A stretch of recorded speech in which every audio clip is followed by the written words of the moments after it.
What is optic centre? എന്താണ് optic centre? Optic centre എന്ന് വെച്ചാൽ the mid point of the lens is called the optic centre. അതായത് ഒരു ലെൻസിന്റെ മധ്യഭാഗമാണ് എന്തെന്ന് പറയുന്നത് ഒപ്റ്റിക് സെന്റർ അഥവാ പ്രകാശിക കേന്ദ്രം എന്ന് പറയുന്നത്. നമ്മളിവിടെ കോൺവെക്സ് ലെൻസ് എടുക്കുകയാണെങ്കിൽ ഇതിന്റെ ഒപ്റ്റിക് സെന്റർ എവിടെയാണ്? ഈ ലെൻസിന്റെ സെന്റർ അതിനെ it is denoted by the letter O. O എന്ന ലെറ്റർ കൊണ്ടാണ് അതിനെ റെപ്രസെന്റ് ചെയ്യുന്നത്. കോൺകേവിന്റെ കേസിലാണെങ്കിലോ ഇതൊരു കോൺകേവ് ലെൻസ് ആണ്. ഇതിന്റെ സെന്റർ എന്ന് പറയുന്നത് എവിടെയാണ്? O എന്ന് നമ്മൾ ഡിനോട്ട് ചെയ്യുന്നു. അപ്പൊ ഒപ്റ്റിക് സെന്റർ എന്ന് വെച്ചാൽ എന്താണ്? The mid point of the lens is called the optic centre അഥവാ പ്രകാശിക കേന്ദ്രം. അതായത് ഒരു ലെൻസിന്റെ മധ്യബിന്ദുവാണ് എന്തെന്ന് പറയുന്നത് പ്രകാശിക കേന്ദ്രം അഥവാ ഒപ്റ്റിക് സെന്റർ. അടുത്ത പാർട്ട് എന്ന് പറയുന്നത് സെന്റർ ഓഫ് കർവേച്ചർ അഥവാ വക്രത കേന്ദ്രം.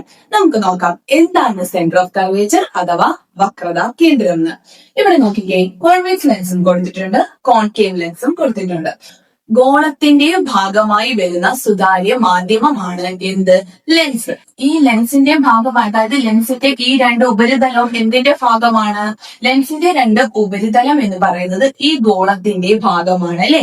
അങ്ങനെ ആ ഗോളത്തിന്റെ സെന്ററിനെയാണ് എന്തെന്ന് പറയുന്നത്? സെന്റർ ഓഫ് കർവേച്ചർ എന്ന് പറയുന്നത്. It is denoted by the letter C. അതായത് അങ്ങനെയാണെങ്കിൽ ഇനി ഒരു കോൺവെക്സ് ലെൻസിന് എത്ര സെന്റർ ഓഫ് കർവേച്ചർ ഉണ്ടായിരിക്കും?